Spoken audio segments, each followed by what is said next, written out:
ಹಾಂ, ಇಲ್ಲೇ ವಿದ್ಯಾರ್ಥಿಗಳು ಸ್ವಲ್ಪ ಲಕ್ಷ್ಯ ಕೊಟ್ಟು ನೋಡಬೇಕು. ಇದು ಬಹಳ ಮಹತ್ವದ. ಇದು ಭಿನ್ನ ರಾಶಿ ಲೆಕ್ಕ. ಭಿನ್ನ ರಾಶಿ ಇತ್ತು ಅಂತಂದ್ರೆ ಪಾತ್ರೆಯ ಅಳತೆ 1 ಲೀಟರ್ ಅಂತ ತಿಳ್ಕೊಬೇಕು. ಭಿನ್ನ ರಾಶಿ ಇತ್ತು. ಆಮೇಲೆ ಶೇಕಡಾಗ ಇತ್ತು ಅಂತಂದ್ರೆ ಶೇಕಡದಾಗಿರ್ತ 100 ಲೀಟರ್ ಎಂದು ತಿಳಿಯುವ. ಈಗ ಹೆಂಗೆ ತಿಳ್ಕೊಬೇಕು? ಭಿನ್ನ ರಾಶಿ ಅದಂದ್ರೆ ನೀರಿನ ಗಾತ್ರ ಎಷ್ಟು? 1 ಲೀಟರ್ ಅಂತ ತಿಳಿದು 5/8 ಭಾಗ ತುಂಬ್ಯಾನ ಅಂತಂದ್ರೆ ಇದು ನೀರಿನ ಗಾತ್ರ 1 ಲೀಟರ್ ಅಂತ ತಿಳ್ಕೊಬೇಕು. ಭಿನ್ನ ರಾಶಿ ಅಂತಂದ್ರೆ 1 ಲೀಟರ್ ಇದನ್ನ ತಿಳ್ಕೊಬೇಕು. ನೋಡಿ, 1 ಡ್ರಮ್ ಪಿಪಾಯಿಲೆ 5/8 ನೀರಿನಿಂದ ತುಂಬಿದೆ. ಖಾಲಿ ಭಾಗ 8ರೊಳಗೆ 5 ಕಳೆದ್ ಬಿಡ್ರಿ, 8ನೇ 3 ಖಾಲಿ. ಯಾಕಂದ್ರೆ ಇನ್ನೂ ತುಂಬಬೇಕಾಗಿದೆ. ಇನ್ನೂ 75 ಲೀಟರ್ ನೀರು ತುಂಬಬೇಕಾಗಿದೆ ಈಗ ನಿಮಗೆ. ಅಂದ್ರೆ ಖಾಲಿ ಭಾಗ ಇದಕ್ಕೆ ಈಕ್ವಲ್ ಆಗ್ತದೆ. 75 ಲೀಟರ್ಗೆ ಖಾಲಿ ಭಾಗ ಹೆಂಗೆ ತಿಳ್ಕೊಬೇಕು? ಇದು ತುಂಬಿದ ಭಾಗ ಅದ ಅಂದ್ರೆ ಖಾಲಿ ಭಾಗ 8ರೊಳಗೆ 5 ಕಳೆದ್ರೆ ಏನು? 8/3 ಖಾಲಿ ಭಾಗ ಆಯ್ತು. 8/3 ಖಾಲಿ ಭಾಗ ಇದ್ದಾಗ 1 ಲೀಟರ್ ಸಾಮರ್ಥ್ಯ ಇರ್ತದ. ಏನು? 8/3 ಅಥವಾ 3/8 ಖಾಲಿ ಇದ್ದಾಗ 1 ಲೀಟರ್ ಸಾಮರ್ಥ್ಯ ಇರ್ತದ. 75 ಲೀಟರ್ ನೀರು ಹಾಕಿದಾಗ ಅಂದ್ರೆ ನೀರು 75 ಲೀಟರ್ ಹಾಕಿದ್ರೆ ಅದು ಪಾತ್ರೆ ತುಂಬುತ್ತದೆ. ಅಂದಾಗ ಆ ಪಾತ್ರೆಯ ಕೆಪಾಸಿಟಿ ಸಾಮರ್ಥ್ಯ ಎಷ್ಟು ಅಂತ ಕೇಳ್ತಾರೆ. ಅವಾಗ ನಾವು ಹೆಂಗೆ ತಿಳ್ಕೊಬೇಕಂದ್ರೆ ರೀತಿ ಪ್ರಕಾರ ತಿಳಿಸ್ತೀನಿ.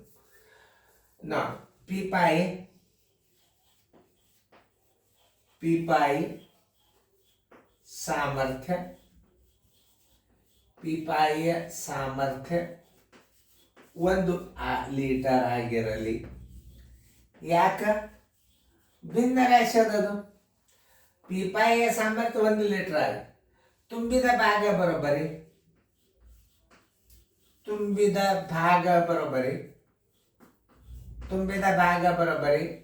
5/8 ಭಾಗ. 5/8 ಭಾಗ ಖಾಲಿ ಭಾಗ, ತುಂಬಿದ ಭಾಗ. ಖಾಲಿ ಭಾಗ ಇಲ್ಲೇ ತಕೊಂಡು ಬಿಡ್ರಿ, ಭಾಳ ಸರಳ. ಖಾಲಿ ಭಾಗ ಬರೋಬ್ಬರಿ 8ರಾಗ 5 ಕಳೆರಿ 3/5. ಇದು 3/8 ಲೀಟರ್ ಖಾಲಿ ಭಾಗ. ಖಾಲಿ ಭಾಗ ಅಂದ್ರೆ ಈ 3/8 ನೀರು ಹಾಕಬೇಕಾಗ್ಯದ ಅಂದ್ರೆ ತುಂಬುತ್ತದ. 5/8 ತುಂಬ್ಯದ. ಈಗ ಖಾಲಿ ಎಷ್ಟದ? 3/8 ಅದ. ಇದನ್ನ 1ನೇ 1ರೊಳಗೆ 5/8 ಕಳೆದ್ರು ಬರ್ತದೆ. 2ನೇ ರೀತಿ 1ನೇ 1 ಮೈನಸ್ 5/8 ನೋಡ್ರಿ, ಬರೋಬ್ಬರಿ 8/8 ಮೈನಸ್ 5/8 ಈಸ್ ಈಕ್ವಲ್ ಟು 8/3. ಇಷ್ಟು ಮಾಡ್ಕೋತ ಕುಡಿದ್ಕಿಂತ ಟೈಮ್ ಮಾಡ ಅಪೋಸಿಟ್ ಮಾಡಿಬಿಟ್ರೆ ಮುಗಿದೋದು. 1ನೇ 1ರೊಳಗೆ 5/8 ಕಳಿದಂದ್ರೆ 8ನೇ 8ರೊಳಗೆ 5/8 ಕಳೆದ್ರೆ 3/8 ಬರ್ತದೆ. 3/8 ಬರೋಬ್ಬರಿ 3/8 ಖಾಲಿ ಇದ್ದಾಗ 1 ಸಾಮರ್ಥ್ಯ ಇರ್ತದೆ. ಇದರದು ಪಿಪಾಯ ಸಾಮರ್ಥ್ಯ 1 ಲೀಟರ್. 1 ಲೀಟರ್ ಸಾಮರ್ಥ್ಯ. 75 ಲೀಟರ್ ನೀರು ಹಾಕಬೇಕಾಗ್ಯದ. 75 ಲೀಟರ್ ಅಂದ್ರೆ 3/8ಕ್ಕೆ 75 ಲೀಟರ್ ಸಂಬಂಧ ಬರ್ತದೆ. ಬರೋಬ್ಬರಿ ಎಷ್ಟದ ಸಾಮರ್ಥ್ಯ? 75 ಗುಂಡ್ಲೆ 1 ಸರ್ವತ್ ಬಾಗಲೆ. ಇಲ್ಲಿ ಭಿನ್ನ ರಾಶಿ ಬಂತಂದ್ರೆ ಮ್ಯಾಲೆ 8 ಆಗ್ತದ, ತಳ 3 ಆಗ್ತದೆ. ಇದನ್ನ ನೆನ್ಪಿಟ್ಕೋಬೇಕು ನೀವು. ಯಾವುದೇ ಒಂದು ಭಿನ್ನ ರಾಶಿ ಮಾಡ್ಬೇಕಾದ್ರೆ ಪಿಪಾಯಿಯ ಸಾಮರ್ಥ್ಯ 1 ಲೀಟರ್ ಆಗಿರ್ಲಿ. ತುಂಬಿದ ಭಾಗ 5/8, ಖಾಲಿ ಭಾಗ ಇದರ ಅಪೋಸಿಟ್ ಮಾಡ್ರಿ ಅಥವಾ ಹಿಂಗೆ ಮಾಡ್ರಿ. ಹಿಂಗೆ ಮಾಡೋದು ಒಂದೇ. ಛೇದವ ಅಂಶ ಒಂದೇ ಇತ್ತಂದ್ರೆ ಮ್ಯಾಲೆ 8, ಛೇದ ಎಷ್ಟದ ಅಷ್ಟೇ ಇಡಬೇಕು. 1ನೇ 1 ಬಂತು ಅಂದ್ರೆ ಈ ಛೇದ ಎಷ್ಟದ? ಮ್ಯಾಲೆ 8 ಇಡ್ರಿ, ತಳಗೆ 8 ಇಟ್ಟು 5/8 ಕಳೆದು ಬಿಟ್ರೆ 3/8 ಬರ್ತದೆ. ಇಷ್ಟು ಮಾಡಿದ್ರೆ ಮತ್ತೊಂದು 2 ಮಿನಿಟ್ ಟೈಮ್ ಹಚ್ಚು. ಇದು ಈ 75 ಲೀಟರ್ ಇದಕ್ಕೆ ಸಂಬಂಧಪಟ್ಟದ್ದು. 75 ಲೀಟರ್ ಖಾಲಿ ಭಾಗಕ್ಕೆ ಸಂಬಂಧ.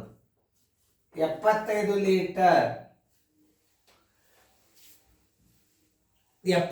ಲೀಟರ್ ಏನದಲ್ಲ ಖಾಲಿ ಭಾಗಕ್ಕೆ ಸಂಬಂಧಪಡ್ತದ. 75 ಲೀಟರ್ ಹಾಕಿದಾಗ, ನೀರು ಹಾಕಿದಾಗ ಎಷ್ಟಿರ್ತದೆ?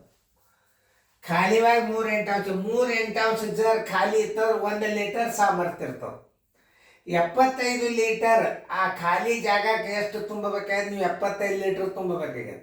ಅಂದ್ರೆ ಆ ಪಿಪಾಯ ಸಾಮರ್ಥ್ಯ ಎಷ್ಟದ ಅಂದ್ರೆ 3 1 3 25 200 ಲೀಟರ್ ಸಾಮರ್ಥ್ಯ ಎಷ್ಟದ ಅಂದ್ರೆ 200 ಲೀಟರ್.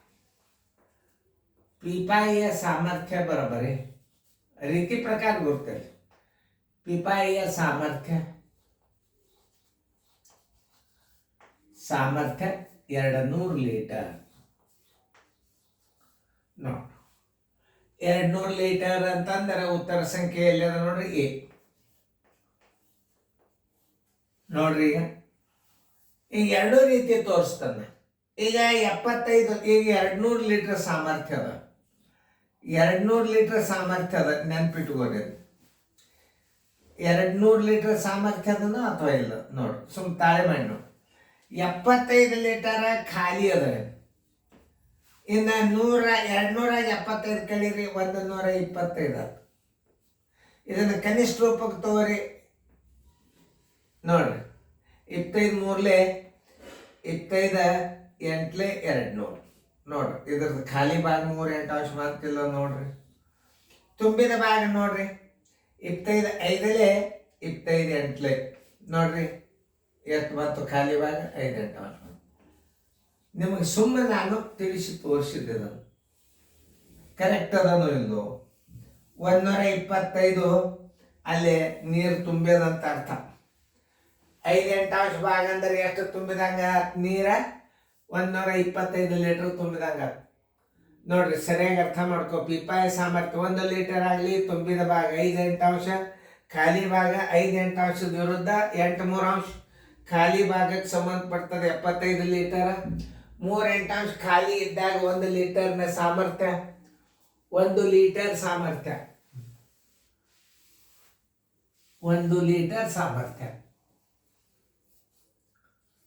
1 ಲೀಟರ್ ಸಾಮರ್ಥ್ಯ ಅಂದ್ರೆ ಕೆಪಾಸಿಟಿ.